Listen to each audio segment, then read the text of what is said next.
Welcome to the clinical cookout.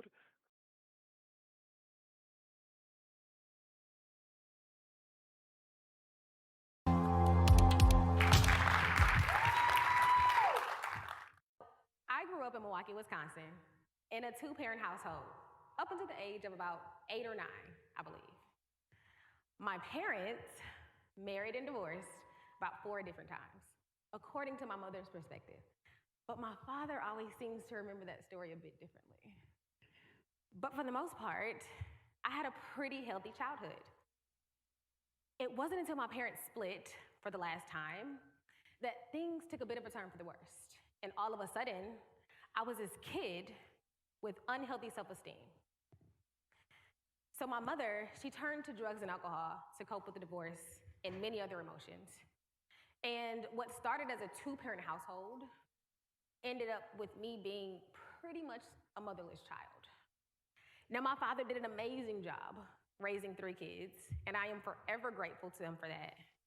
But there was still a deficit because I didn't have my mother.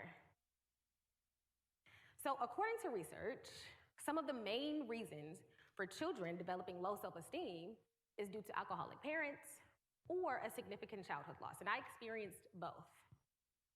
I was an honor roll student up until my senior year in high school, barely graduating at the top of my class, and I got into legal trouble because I was hanging with the wrong crowd, and I made one bad decision after the next. But somewhere along that journey, I decided that those decisions were not going to define me. So I decided to join the Army, still struggling with low self-esteem, but wanting so badly to break these toxic cycles.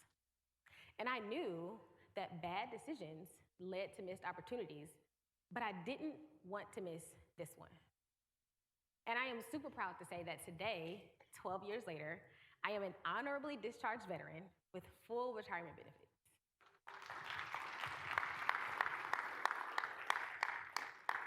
But those bad decisions that I made as a kid, they also led to my greatest discovery. Because it led to me uncovering why I made those bad decisions, why I self-sabotaged. And I found that it was really due to the unhealthy self-esteem I had when I was a little girl. So I didn't think that I was worth much of anything. So I would do these things that portrayed my inner thoughts. And knowing what I know now as an adult, thoughts truly become things.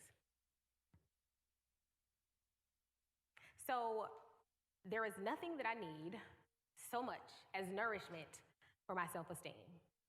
So we nourish the bodies of our children, our employees, and ourselves, but how often are we nourishing that self-esteem?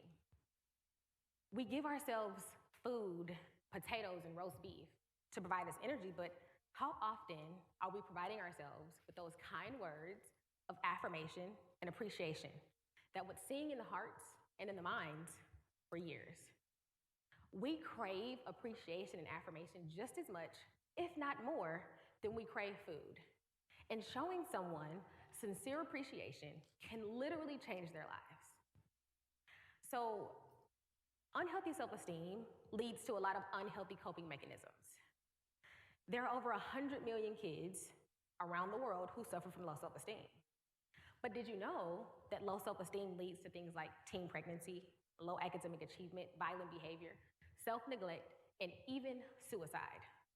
So how many of those hundreds and millions of children aren't reaching their full potential because of that low self-esteem? Think about that for a second. And we all hear about potential, right? Discovering your full potential, unlocking your full potential. Well, you can't reach your full potential until you develop that self-esteem. Developing that will literally transform your mindset, and it will allow you to have access to the tools that you need to tap into what you're really capable of. Not good, y'all. Blood win. Hold the key to stop. Hold the key out. Hold the key out.